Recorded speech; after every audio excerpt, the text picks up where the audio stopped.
Pretty Dece, here we go. Facebook.com/Pretty Show. It's time to geek out with Josh, your host. What's up, everybody? I'm Josh Meek, the Uber Geek, and welcome to Pretty Dece, the short show about movies, comics, games, and all the pop culture in between.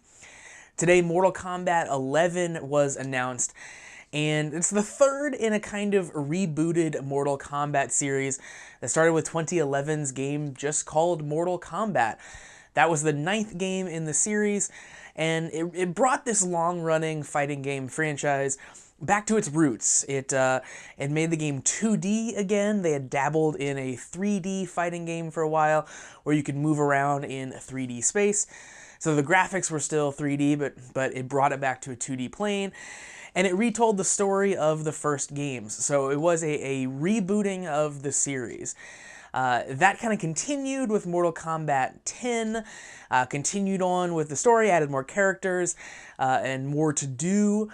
And now Mortal Kombat 11 is continuing that once again, and looks to be really following suit with the same premise of just more characters, more to do, more customization, but still that core Mortal Kombat gameplay.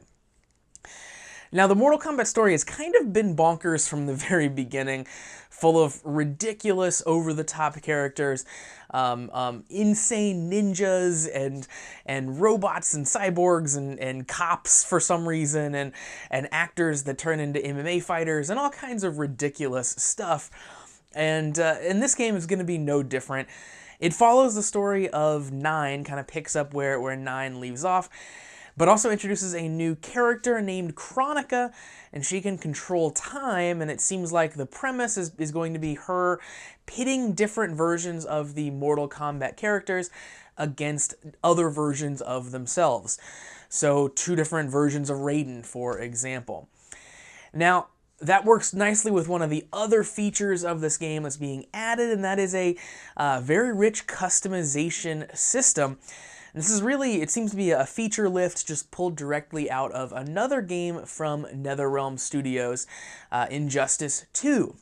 So this studio has been kind of alternating back and forth between Mortal Kombat games and Injustice games for the last few years. And in the last Injustice game, they added this really awesome customization system that let you get random drops of gear, unlock all these pieces of gear. They changed the look of your character and also gave you additional stats.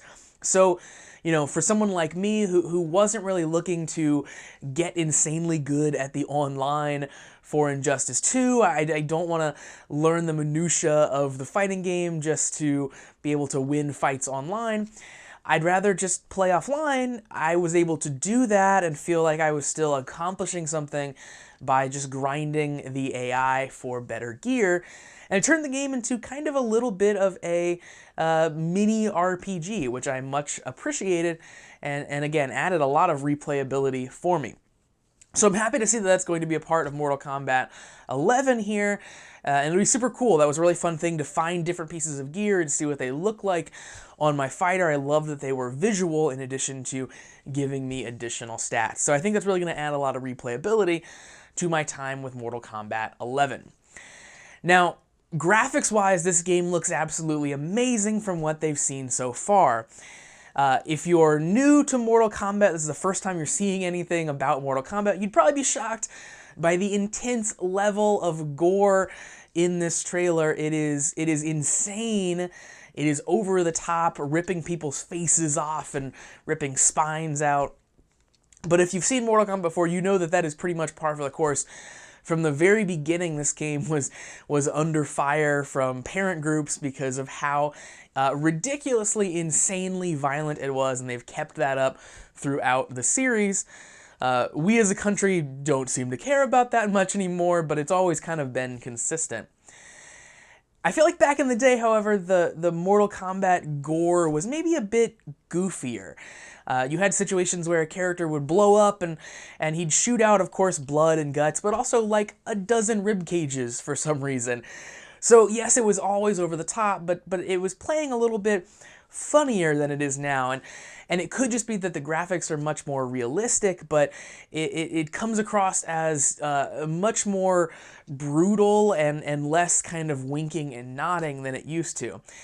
It could also be that I'm just old and much less metal than I was when I was a young child, but that's certainly an aspect of this game that I would leave behind if they decided to, and I wouldn't be that upset if they toned down a bit of the gore and ridiculous, just over-the-top bloodiness that this game brings to pass. It's certainly something that it's interesting seeing people's reactions to it, again, as it gets more realistic, and they still keep the same level of gore and violence, how people react. Because, you know, it's still going to be a fun game, but whether you can stomach that or not is up to you. Now, the game comes out April 21st, but we will be seeing a beta for it, of course, as most games do nowadays. That beta starts March 28th, so you can pre-order and get into the beta ahead of time. So that's going to do it for Pretty Dece for today. Thank you very much for joining me to talk about Mortal Kombat 11. Remember, you can support Pretty Dece by visiting prettydeceshow.com/listener support. Of course, download the show from your favorite podcast delivery platform. And visit the YouTube channel, youtube.com/prettydece to find that. And finally, hit me up on social media. I'm on Facebook, Twitter, and Instagram @PrettyDeceShow.